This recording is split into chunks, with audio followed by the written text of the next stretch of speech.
Allora, voi sapete che dico spesso che la Teresina colpisce, io ormai sono 62 anni compiuti e mezzo, e quindi effettivamente siamo nella fase declinante, e quindi ovviamente fra i vari aspetti è che si ripetono le cose. Ecco, allora abbiate pazienza, ripetiamo ancora una volta un concetto. Allora, nella mattinata di oggi e anche ieri, nell'incrocio dell'intersezione tra la strada di Brondolo e la Romea ci sono stati due incidenti. Uno ieri, una signora, adesso non so bene i dati, vedete le foto, sembra che fosse in moto o in bicicletta, non sappiamo né la dinamica né come è andata a finire, non dovrebbe essere nulla di grave.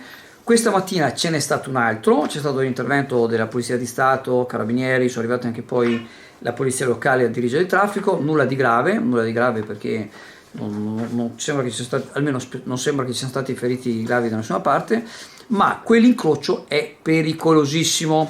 Allora, ricordando ancora una volta la mia età, quando ho fatto il consiglio comunale, ormai sono passati 20-25 anni, si parlava che uno dei prossimi interventi che avrebbero dovuto fare l'ANAS era quello di chiudere l'accesso, anzi l'uscita, scusate, da Brondolo in Romea, che è pericolosissimo, e quindi concedere solo a chi arriva dal ponte sul Brenta, quindi chi arriva da Sant'Anna per capirci e si mette a Brondolo, ma non consentire l'uscita. Tra l'altro lì, soprattutto d'estate, arrivano tanti dai campeggi, e quindi vengono fuori da Brondolo, ma anche tanta gente di Brondolo, piuttosto che allungare un attimo e andare alla rotatoria di Madonna Marina e mettersi nel traffico in sicurezza in Romea, preferiscono fare quella strada là. Onestamente, devo dire la verità, qualche rara volta l'ho fatto anch'io, quando la Romea era intasata di macchine, ma solo quando devo uscire e girare a destra, è comunque pericoloso con la macchina per andare al Crodì, in pratica, magari anche in bicicletta, tra l'altro, comunque vabbè. Quindi ritornando alla Teresina galoppante, ci sono degli elementi che continuano a blatterare di Romea a quattro corsie, di nuovi tracciati ferroviari, e sono tutte assolute stupidaggini, perché se questo intervento, che quanto potrà costare? 200.000 euro, 300.000 euro, facciamo 500.000 euro di fare una rotatoria in quella zona, chiudere la strada e consentire solo l'accesso dalla Romea e non l'uscita, e non viene fatto, ma non viene fatto perché l'ANAS sono una bassa di stupidi, perché sanno fare le cose, è il loro mestiere, e ovviamente fanno le cose con le risorse che hanno. Quindi prima di fare quella lì, e ci sono tutti i ponti sul Traslagunare che devono finire, il famoso ponte sulla Fossetta che lo stanno quasi finendo per fortuna, ma comunque ci vuole ancora tempo. Una volta finiti quelli ci sono altri ponti che sono a rischio crollo, quindi dovranno farli. Quindi sinceramente basta con queste fesserie, perché chi mette in giro queste voci le fa solo per due motivi.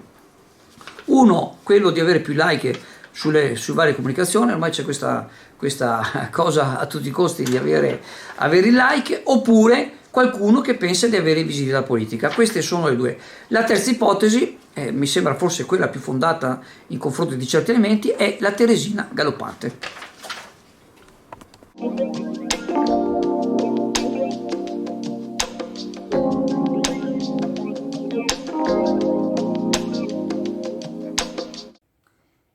Quando si parla di sicurezza sul lavoro, quello che viene in mente per primo sono i DPI, dispositivi di protezione individuale nell'edilizia, e quindi il caschetto, le imbragature per chi lavora in altezza, le scarpe antinfortunistica, dispositivi che non sempre si vedono utilizzati nei cantieri privati, ma che si dovrebbe vedere sempre nei cantieri pubblici, dove sembra comunque si sia più ligi nell'osservare l'obbligatorietà dell'utilizzo. Ci sono un paio di dispositivi che però non sempre si vedono utilizzati, e si nota che non vengono utilizzati in quanto capita di immedesimarsi col lavoratore e chiedersi come fa a lavorare per 8 ore in quelle condizioni. Le cuffie in lavori estremamente rumorosi, come durante l'utilizzo di un martello pneumatico, ad esempio, dove i tappi per le orecchie non possono essere sufficienti, e la mascherina antipolvere nell'esecuzione di lavori dove ciò che si finisce col respirare non può essere ritenuto salubre. Il datore di lavoro è obbligato a mettere a disposizione del lavoratore i DPI necessari. Il lavoratore è obbligato ad utilizzarli, il responsabile della sicurezza a controllare che vengano utilizzati. Una catena a salvaguardia della salute del lavoratore, in cui tutti rispondono, anche il committente.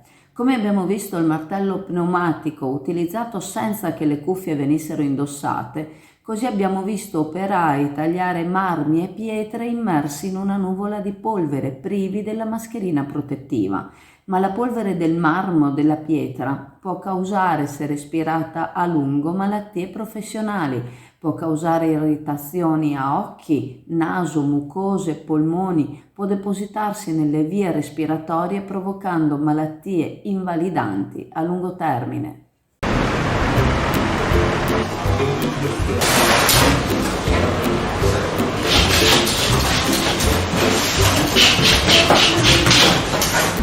Ciao a tutti, allora Leo è ritornato, è una delle pizze più buone di Chioggia, sono la più buona con tutto rispetto agli altri amici pizzaioli che ci sono e niente, ogni tanto un po' di pizza fa bene, si mangia dolcissima, si scioglie in bocca.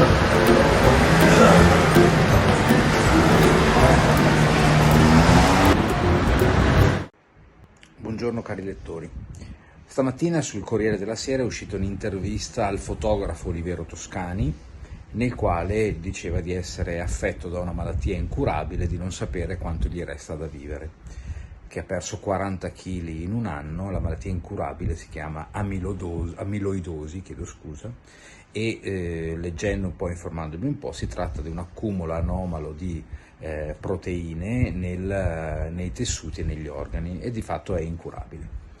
Io ho avuto la fortuna, se volete l'onore, o comunque anche il divertimento di conoscere, di incontrare più volte Oliviero Toscani, le prime volte quando ancora lavorava in Benetton. Ricordiamo che il marchio Benetton è diventato grande e famoso grazie alle sue fotografie molto spesso provocatorie. Sicuramente più che un fotografo è stato un grande pubblicitario ed è stato il primo forse a usare un certo tipo di comunicazione che non c'entrava direttamente con il prodotto, a introdurre certi temi nelle sue immagini. Poi l'ho intervistato quando è diventato un produttore di vino. Io avevo una rivista che parlava appunto di sigari, distillati, vini, l'ho intervistato ed è stata anche una chiacchiera, se volete, molto divertente. L'ho incontrato altre volte a Merano Wine Festival, al Vinitaly, eccetera. Al di là del dispiacere personale di una persona che comunque ho avuto modo di conoscere, anche di apprezzare, ripeto, pur essendo molto controversa, la cosa che stupisce quando escono queste notizie è come rispetto a certi fatti della vita, probabilmente più importanti, sia belli che brutti, forse è l'unico caso in cui siamo tutti uguali. Questo fatto mi ha riportato subito alla mente l'annuncio della malattia e poi la morte molto veloce di Steve Jobs. Steve Jobs, multimiliardario, e non è riuscito a curarsi ed è morto velocissimamente. Oliviero Toscani, sicuramente una persona che ha probabilmente soldi, comunque visibilità, fama, notorietà, che annuncia che gli rimane poco da vivere.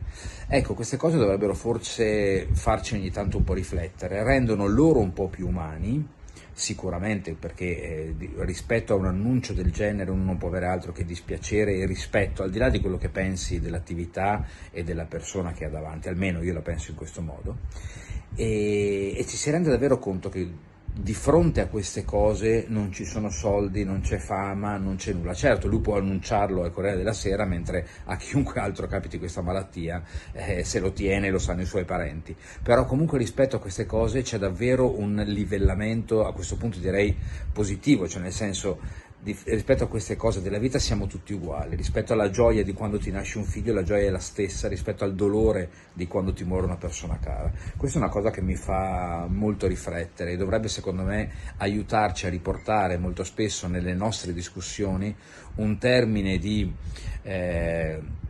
paragone più importante, cioè riportarle tutte in un ambito di un certo tipo, cioè le cose importanti della vita non sono quelle di cui discutiamo per il 90% del nostro tempo. Ecco, questa è la riflessione che volevo condividere con voi oggi.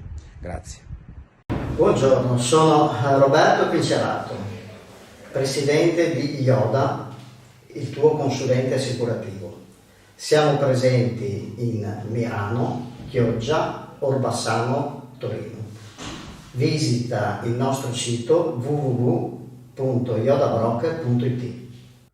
Dal 22 al 24 agosto si è tenuta alle Tegnue di Chioggia l'operazione di pulizia all'interno del progetto Poseidone, un progetto Interreg Italia-Slovenia cofinanziato dall'Unione Europea e che vede anche la Regione Veneto come partner. I fondi a disposizione del progetto superano abbondantemente i 4 milioni di euro, non include soltanto questo intervento, ma una serie di interventi che arriveranno fino appunto alla Slovenia. In questi 3 giorni di pulizia sono stati recuperati circa 250 kg di vari materiali, il cui asporto non ha compromesso lo sviluppo della fauna e della flora sul posto. Sono stati raccolti e conferiti a Veritas, che poi provvederà allo smaltimento, reti, cordame, cavi, esche per pesca sportiva, contenitori, materiale da imballo.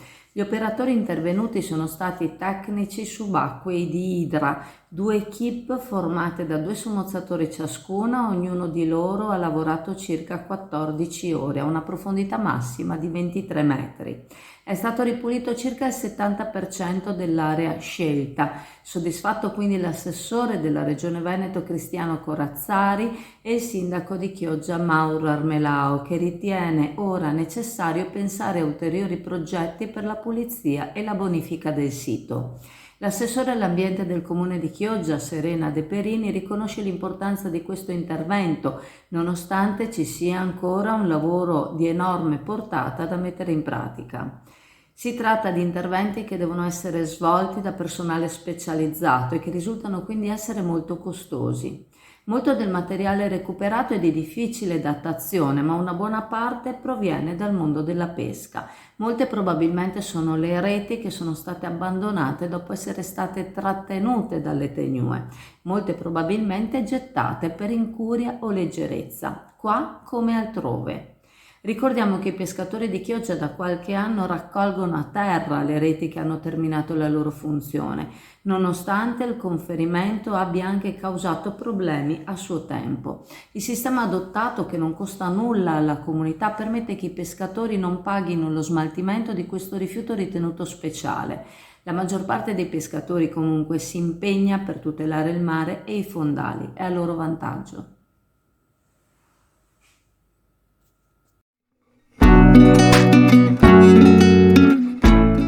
Preparati a gustare le specialità tradizionali e le novità esplosive che potrai trovare all'Indiga. Gelato artigianale anche per l'asporto, per gustarlo in compagnia dove vuoi tu. All'Indiga il gelato da passeggio più gustoso, in cono, coppetta o con lo stecco.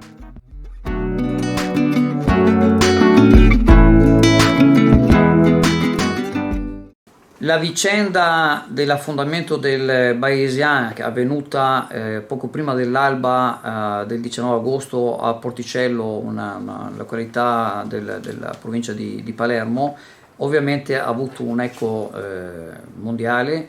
C'erano le prime notizie che era affondato questo veliero di oltre 50 metri in pochissimi minuti, poi abbiamo scoperto invece che in realtà tutto l'iter è durato almeno 16 minuti. E così abbiamo avuto modo così anche di confrontarci, sentire, anche informarci e poi abbiamo seguito molto la vicenda sia sui giornali sia sui media nazionali, ma anche con vari approfondimenti e si è saputo che queste navi, lo dicono appunto esperti di sicurezza marittima, hanno sottolineato come il Bayesian, come altre navi di quella grandezza, sono progettate per garantire un alto livello di sicurezza grazie a tutto un sistema di compartimentazione stagna. Questi sistemi includono la chiusura stagna nella zona dei timoni, nella sala macchine, nella prua, dove è presente anche una paratia anticollisione. Quindi in teoria questi compartimenti stagni, attivabili sia automaticamente che manualmente, dovrebbero prevenire l'affondamento anche in casi di gravi danni strutturali. A distanza di tutti questi giorni, ripeto, leggendo, guardando, sentendo, verificando, confrontando, sembra che l'ipotesi più ragionevole non sia dovuta a una causa singola, ma tutta una serie di errori concatenati, piuttosto appunto che un unico evento catastrofico. Tra le cause principali c'è l'ipotesi che le porte stagne non fossero state chiuse correttamente. Si è parlato fin dal primo momento che questa nave aveva diciamo, il portellone d'accesso del tender e anche degli ospiti che diciamo è sopra la linea di galleggiamento, sotto della murata, e c'è l'ipotesi che appunto si vedrà poi quando la nave verrà recuperata, che comunque potrebbe essersi chiusi dopo, non così leggendo, ma comunque che con quell'apertura siano entrate subito tonnellate d'acqua. La forza del vento aveva inclinato la nave di 30-40 gradi e quindi l'acqua che è venuta a bordo praticamente impediva qualsiasi tipo di salvataggio. Oltre a questo sembra che ci sia stata anche lo diciamo sempre in punta di piedi, una sottovalutazione delle previsioni meteorologiche, e poi ovviamente nel momento del caos a bordo, sicuramente amplificata dal panico e dalla confusione che ci sarà stata a bordo in questa situazione di emergenza, ci sarà sicuramente mancata una reazione tempestiva e efficace da parte dell'equipaggio, e che senz'altro potrebbe aver aggravato ulteriormente la situazione. Sempre leggendo e seguendo vari interventi che ci sono stati sui media nazionali e media autorevoli, poi il ritrovamento dei corpi è stato trovato nelle cabine, quindi questi non sono neanche stati poi portati in una, diciamo, della parte centrale della nave, sono rimasti proprio dentro le cabine in pratica, quelli che sono morti. Voi sapete che nel primo video che avevamo subito ci eravamo confrontati con il nostro concittadino, il comandante Vilio Veronese, che abbiamo contattato ancora, e lui tra l'altro quei giorni si erano più volte incrociati con il Bayesian, e come avevamo già citato il giorno prima della tragedia il comandante Chioggiotto Emilio Veronese aveva effettuato un cambio di ormeggio con il Bayesian a Lipari. Ecco, noi l'abbiamo ancora contattato e ci ha riferito, leggiamo espressamente, che Veronese, che è membro di un'associazione di comandanti di vecchia guardia, tutti con titoli da comandanti superiori, ha sottolineato la preparazione e la professionalità di chi opera in questo settore, e nonostante le numerose richieste di dichiarazioni da parte dei media, il comandante e i suoi colleghi hanno scelto il silenzio, preferendo non alimentare speculazioni su una tragedia ancora sotto indagine. Citiamo il virgolettato: in nessun caso ci siamo permessi di rilasciare dichiarazioni, anche se siamo stati più volte interpellati. Ha dichiarato Veronese: abbiamo però omaggiato le vittime mandando una corona di fiori che è stata messa in acqua durante una piccola celebrazione funeraria. Adesso vedremo il susseguirsi di questa vicenda, che è molto, anche dal punto di vista giudiziario, molto complicata. Sapete che il comandante adesso non ha risposto, si è avvalso della facoltà di non rispondere ai magistrati, e dice tutta una serie di cose che dovranno la magistratura vedere prima che venga a recuperare la nave, quindi si aspettano sicuramente tempi molto lunghi, e poi si capirà chi ha la responsabilità. Ce l'ha il comandante della nave, ce l'ha l'uomo che avrebbe dovuto essere di guardia, che non ha dato abbastanza l'allarme subito, ce l'ha l'equipaggio che non ha agito in maniera... È stata una tragica fatalità. Sono tutte cose che nei prossimi mesi, ci vorranno mesi e mesi, si capirà meglio.